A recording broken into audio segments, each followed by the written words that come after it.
हाँ जी, चलिए। अब यहाँ पर हम कुछ चीज़ें करने वाले हैं, मतलब कुछ एग्जाम्पल देखेंगे। उन एग्जाम्पल को देखिए। अच्छा, इसके पहले ना इसका एग्जाम्पल देखिए, ये थर्ड वाले का एग्जाम्पल क्या है। जैसे आप एक कार्क होता है या लकड़ी का गुटका जब जल में आप डालेंगे तो वो आंशिक रूप से डूबा हुआ तैरेगा, मतलब ऊपर तैरेगा। उसका कुछ भाग, अरे डूबेगा, थोड़ा सा डूबेगा, लेकिन उसका कुछ भाग बाहर भी रहेगा। लेकिन एकदम द्रव के अंदर डूबा हुआ नहीं तैरेगा, कुछ भाग उसका बाहर रहेगा, मतलब ऊपर ऊपर वो तैरेगा। ठीक है। अब देखिए, इसके बाद हम एप्लीकेशन ऑफ आर्किमिडीज प्रिंसिपल देखते हैं। आर्किमिडीज के सिद्धांत के अनुप्रयोग। इसमें पहला देखिए, जब लोहे की कील को अपन पानी के अंदर डालते हैं तो वो डूब जाती है, जबकि एक बहुत बड़ा जहाज जो होता है वो पानी के अंदर तैरता है। तो ऐसा कैसे संभव है? तो हम कहते हैं कि देखिए, जो लोहे की कील है उसका, पहली चीज़ तो ऐसे ही समझ लीजिए कि जो लोहे की कील है वो जब पानी में डालेंगे तो कुछ ना कुछ द्रव क्या करेगा, हटाएगा। यहाँ पर लोहे की कील का भार ना ज़्यादा होगा किसकी तुलना में, पानी के या द्रव के भार की तुलना में। कहने का मतलब है, जैसे कील को आप डालेंगे तो पानी कुछ तो उठेगा ऊपर, या कुछ, पूरी बाल्टी अगर भरी पड़ी है या जिसमें आपने पानी पूरा भरा हुआ है, कोई द्रव भरा हुआ है, कुछ द्रव तो बाहर गिरेगा। लेकिन अगर उस द्रव को तौला जाए ना तो उसका भार जो आएगा वो कील के भार से कम होगा। यहाँ पर अगर कील का भार और द्रव का भार दोनों आपस में बराबर होता, जो द्रव बाहर गया है तो कील पानी के ऊपर तैरती, लेकिन ऐसा होता नहीं है। कील का भार ज़्यादा होता है और द्रव का भार कम होता है, इसीलिए कील डूब जाती है। ठीक है ना। अब यहाँ पर समझिए कि जहाज तब क्यों तैरती है भैया। तो जब जहाज क्या होता है, उसका क्षेत्रफल ज़्यादा है, जहाज का क्षेत्रफल क्या है, ज़्यादा। तो वो जब दबाव डालती है, मतलब जब पानी के अंदर वो उतरता है, तो जब वो उतरता है ना तो उस टाइम क्या होता है कि उसके भार के बराबर पानी ऐसे ऊपर उठ जाता है, उसके भार के बराबर पानी ऊपर उठ जाता है अगल बगल, आप समझ गए होंगे। इसीलिए जहाज आसानी से तैर पाता है जबकि कील डूब जाती है। दूसरा है कि नदी की अपेक्षा समुद्र में तैरना अधिक आसान होता है। नदी की अपेक्षा समुद्र में तैरना ज़्यादा आसान होता है। इसका कारण ये होता है कि जो समुद्र का घनत्व है, जो समुद्र के पानी का घनत्व है वो ज़्यादा होता है नदी के घनत्व के तुलना में। बात समझ में आ रही है।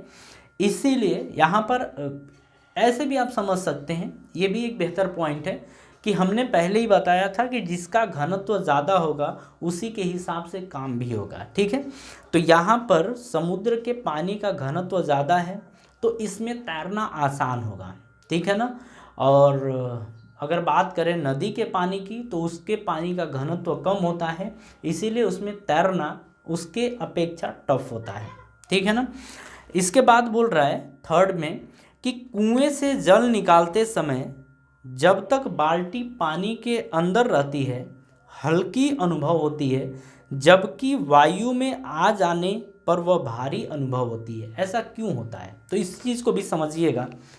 जब बाल्टी पानी के अंदर होती है और जब हम ऐसे उठाते हैं तो वहाँ पर उत्प्लावन बल काम करता है, और उत्प्लावन बल किधर की तरफ काम करता है, ऊपर की तरफ। और हम बल भी किधर लगा रहे हैं, ऊपर की तरफ। अरे पानी खींचते हो आप तो ऐसे खींचते हो ना, तो उत्प्लावन बल भी ऊपर की तरफ लग रहा है और आपके द्वारा लगाया गया बल भी ऊपर की तरफ लगता है, इसीलिए हल्की महसूस होती है बाल्टी। लेकिन जैसे ही सरफेस पे आ जाती है उसके बाद आप खींचते हैं तो आपको बल ज़्यादा लगाना पड़ता है। ऐसा क्यों? या भारी महसूस होती है, ऐसा क्यों? क्योंकि उत्प्लावन बल 0 हो गया है। बात समझ में आ रही है। बस यही कारण होता है। चलिए, ये सारी चीज़ें आपको समझ, हाँ जी। चलिए, अब यहाँ पर हम बात कर लेते हैं घनत्व की कि आखिर घनत्व होता क्या है।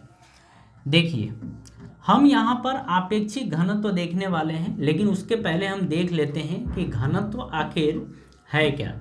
देखिए, हम इसमें बोलते हैं कि किसी पदार्थ का घनत्व उसके प्रति एकांक आयतन की द्रव्यमान को कहते हैं। प्रति एकांक आयतन की द्रव्यमान को ही अपन घनत्व बोलते हैं। ठीक है, तो यहाँ पर अगर घनत्व की बात की जाए, समझिएगा, ये होता है द्रव्यमान अपॉन आयतन, यानी कि द्रव्यमान अपॉन आयतन, यानी बोला जाता है कि जो डेंसिटी होती है वो होती है मास पर यूनिट वॉल्यूम। अगर इसके मात्रक की बात करें तो देखिए, अगर हम द्रव्यमान की बात करें तो इसका मात्रक किलोग्राम होता है, और आयतन की बात करें तो ये होता है मीटर का क्यूब। तो इसका मात्रक होगा किलोग्राम पर मीटर का क्यूब, ये होता है आपके घनत्व का मात्रक। ठीक है, ये आप याद रखिएगा कि घनत्व क्या होता है। घनत्व होता है द्रव्यमान अपॉन आयतन, या द्रव्यमान पर यूनिट आयतन, या मास पर यूनिट वॉल्यूम। इसके मात्रक की बात करें तो किलोग्राम पर मीटर का क्यूब, ये होता है इसका मात्रक। ठीक है, अब देखिए, हम कहते हैं यहाँ पर कि चाहे कोई भी पदार्थ ले लीजिए, अगर वो एक पदार्थ है, कोई भी एक पदार्थ है, तो उसका घनत्व क्या रहता है, एक समान होता है। उसका घनत्व एक समान होता है, और घनत्व भी किसी पदार्थ का एक गुण ही होता है। घनत्व किसी पदार्थ का एक गुण होता है। ठीक है ना। यहाँ पर अगर हम पानी के घनत्व की बात करें तो आप याद रखिएगा कि जो पानी है, अरे यार, घनत्व, चलिए ऐसे ही रखिए, जो पानी का घनत्व है वो होता है 1000 किलोग्राम पर मीटर का क्यूब, ये होता है। ठीक है, ये याद रखिएगा कि पानी का घनत्व क्या होता है, 1000 पर मीटर क्यूब, यानी कि 1 मीटर के क्यूब में आपका 1000 किलोग्राम पानी आता है, ये चीज़।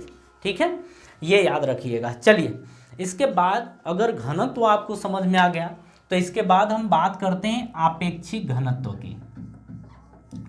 अब समझिए कि आपेक्षिक घनत्व क्या होता है। आपेक्षिक घनत्व को बोलते हैं रिलेटिव डेंसिटी। रिलेटिव डेंसिटी अपन ये बोलते हैं आपेक्षिक घनत्व, रिलेटिव डेंसिटी। ठीक है, रिलेटिव डेंसिटी की बात करें तो हम बोलते हैं कि किसी पदार्थ का घनत्व और पानी के घनत्व के अनुपात को, या जल के घनत्व के अनुपात को अपन आपेक्षिक घनत्व बोलते हैं। तो यहाँ पर हमने बोला कि जो भी पदार्थ है या आपेक्षिक घनत्व बराबर होगा पदार्थ का घनत्व, कोई भी पदार्थ हो, पदार्थ का घनत्व अपॉन जल का घनत्व। किसी भी पदार्थ का घनत्व अपॉन जल का घनत्व, यही कहलाता है आपका आपेक्षिक घनत्व। ये याद रखिएगा। ठीक है ना। अगर हम इसके मात्रक की बात करें तो आपेक्षिक घनत्व का कोई भी मात्रक नहीं होता है, कोई भी मात्रक नहीं होता है, क्योंकि अगर इसके मात्रक की बात करें तो किलोग्राम पर मीटर का क्यूब होता है, इसके मात्रक की बात करें तो किलोग्राम पर मीटर का क्यूब होता है। दोनों मात्रक आपस में कैंसिल हो जाते हैं, अरे अपॉन में है ना, कैंसिल हो जाएंगे, इसीलिए आपेक्षिक घनत्व का कोई मात्रक बचता नहीं है। ठीक है, अब यहाँ पर एक एग्जाम्पल मतलब एक चीज़ याद रखिएगा यहाँ पर कि जो पारे का घनत्व होता है, पारे का जो घनत्व होता है वो होता है 13.6 किलोग्राम पर मीटर का क्यूब।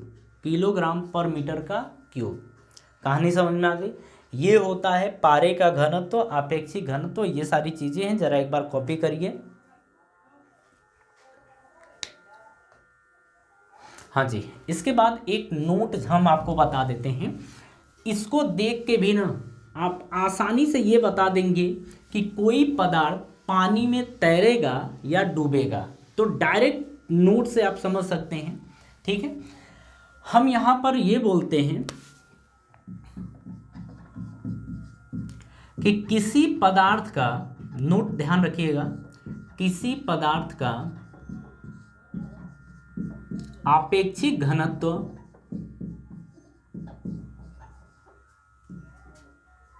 आपेक्षिक घनत्व 1 से कम होगा तो वह पानी में तैरेगा, पानी में तैरेगा, ठीक है। यदि ज़्यादा हुआ, मतलब किससे ज़्यादा, 1 से ज़्यादा हुआ, यदि ज़्यादा हुआ, किससे ज़्यादा, 1 से ज़्यादा हुआ तो पानी में डूब जाएगा, तो पानी में डूब जाएगा, ठीक है। अगर 1 से कम हुआ आपेक्षिक घनत्व तो तैरेगा, 1 से ज़्यादा हुआ तो पानी में क्या होगा, डूब जाएगा, ठीक है। इतनी चीज़ें आप लोग याद रखिएगा। ये सारी कहानी आपको समझ में आ गई होगी। देखिए, इस तरीके से हमारा ये चैप्टर पूरी तरीके से थ्योरेटिकल पोर्शन कंप्लीट होता है, ठीक है। अब हमारा इसके बाद एनसीईआरटी का न्यूमेरिकल बचता है। उन एनसीईआरटी के न्यूमेरिकल को जैसे ही कंप्लीट कर लेते हैं तो ये हमारा चैप्टर पूरी तरीके से ख़त्म। और हाँ, यहाँ पर यकीन मानिए, अगर सारी चीज़ों को आप अच्छे तरीके से देख लेते हैं तो आपकी फिजिक्स टॉप लेवल की हो जाएगी। मतलब आप कुछ भी पढ़ेंगे आपको समझ में आएगा, क्योंकि आपने सारी थ्योरी अच्छी से कंप्लीट कर रखी है, ठीक है। इसके बाद आपको कोई दिक्कत नहीं होगी, ये गारंटी है, ठीक है। तो चलिए, आज की सभा हम यहीं समाप्त करते हैं और आप सभी लोगों को थैंक्स।